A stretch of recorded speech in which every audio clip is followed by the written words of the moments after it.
kembali lagi bertemu dalam pelatihan pengolahan sampah. Bagaimana kabarnya hari ini Sobat Lingkungan? Semoga kita semua tetap diberikan kesehatan, rezeki yang lancar, dan tentunya semoga kita bisa menyelesaikan pelatihan pengolahan sampah ini. Tentunya kita sudah banyak menerima pembelajaran dan materi-materi pelatihan. Oleh karena itu kita harus bisa mengimplementasikannya di dalam dunia kerja kita ataupun dalam kehidupan kita sehari-hari. Nah, Sobat Lingkungan, pada pertemuan kali ini tetap dengan jargon kita Clean Today, Better Tomorrow. Kita masuk pada materi yang tahap akhir gitu ya, dimana kita harus bisa mengedukasi kepada masyarakat, kepada warga, kepada lingkungan sekitar tentang sampah. Nah, di sini berkaitan dengan sampah anorganik, bagaimana kita mengedukasinya, bagaimana kita cara mengimplementasikannya di masyarakat. Nah, akan kita praktekkan pada kesempatan kali ini. Dan biar lebih efektif, kita bukan hanya sampah organik ya, sampah anorganik ya, tapi kita juga beberapa akan menyediakan sampah organik sehingga nanti di masyarakat kita bisa mengimplementasikannya lebih komprehensif seperti itu, Sobat Lingkungan. Nah, Sobat Lingkungan, seperti biasa di sini saya bawa sampel sampah. Nah, sampel sampah seperti ini. Ini biasanya sampah-sampah seperti ini tercampur merata, baik sampah organik ataupun anorganik. Tapi di sini lebih banyak sampah anorganiknya ya, sesuai dengan tema kita kali ini. Nah, sebenarnya Sobat Lingkungan, untuk sampah anorganik ya, ini kan terdiri dari beberapa macam ya. Ada sampah plastik, logam, kemudian sampah kaca, dan sampah elektronik gitu ya, sisa elektronik. Kemudian di dalam kehidupan sehari-hari juga sebenarnya sampah, ada sampah B3 juga, yang mana sampah B3 ini salah satu sampah yang mengandung racun sehingga dikategorikan sebagai bahan beracun dan berbahaya ataupun B3. Nah, Sobat Lingkungan, kalau kita berbicara sampah organik, mungkin kita cukup sediakan satu jenis tempat sampah ya, atau tong sampah, yakni sampah organik.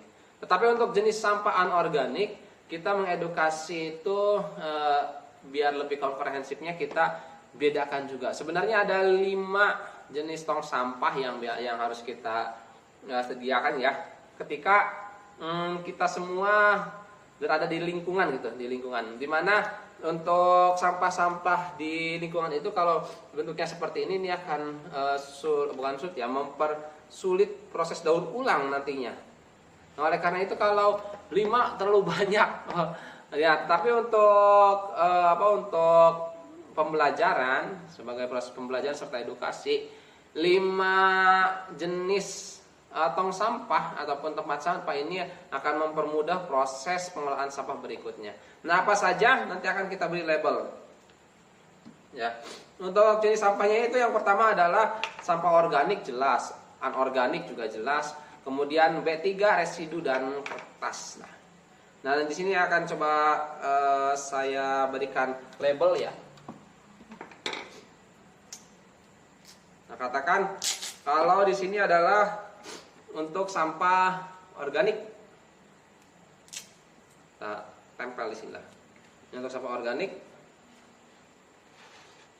Kemudian kita akan masukkan sampah anorganik. Untuk sampah anorganiknya ini kita khususkan seperti ini ya, botol-botol plastik. Nah, Sobat Lingkungan, di sini untuk sampah anorganik kita sediakan 3 jenis, 2 jenis ya. Ada sampah kertas dan sampah ini ya, sampah kertas dan sampah anorganik.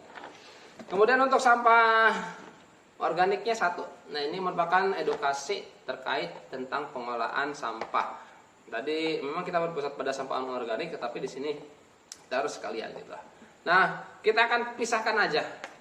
Pertama adalah kertas kardus. Ini berarti ke sampah kertas ya. Mana sampah kertas? Kertas sama sampah kertas itu yang Oh, di sini ya, ini sampah kertas. Oke, kita masukkan ke sampah kertas. Kemudian ini ada sampah botol. Nah, sampah botol ini termasuk ke dalam sampah anorganik, maka masukkan ke tempat sampah anorganik. Kemudian ada juga ini sampah plastik, maka anorganik juga kita masukkan. Ada sisa kertas lagi, kertas lagi kita masukkan, gitu ya. Masih sampah kertas kita masukkan sesuai ini ya. Nah, di sini ada sisa sampah, katakan tisu ya. Tisu kita masukkan ke residu. Ya, tapi tisunya masih bekas saya gitu ya. Jadi aman insya Allah. Gitu ya. Bukan tisu-tisu yang ini. Tapi ini ibaratkan tisunya tisu yang sisa-sisa orang lain gitu. Masukkan ke sini. Next, ada tutup botol kita masukkan ke anorganik. Gitu ya. Nah, untuk sampah B3 itu ya sampah-sampah yang beracun, berbahaya. Dan sisanya di sini ada sampah-sampah seperti sisa makanan, kita masukkan saja ke tong sampah di sini, gitu ya. Nah, ini adalah salah satu proses edukasi terhadap masyarakat, di mana kita memang harus dimulai dari penyediaan tempat sampahnya, kemudian pendisiplinan untuk pemilahan sampah. Termasuk pemilahan sampah anorganik di sini kita kasih edukasi bahwasanya sampah anorganik itu lebih banyak macamnya dan disediakan tempat lebih banyak juga. Kenapa demikian? Karena memang untuk sampah anorganik ini diproses daur ulang dan proses daur ulangnya perlu pemilahan sampah berdasarkan jenisnya. Terima kasih Sobat Lingkungan, semoga bermanfaat dan tetap selalu jaga lingkungan kita. Bijak kelola sampah and clean today, better tomorrow.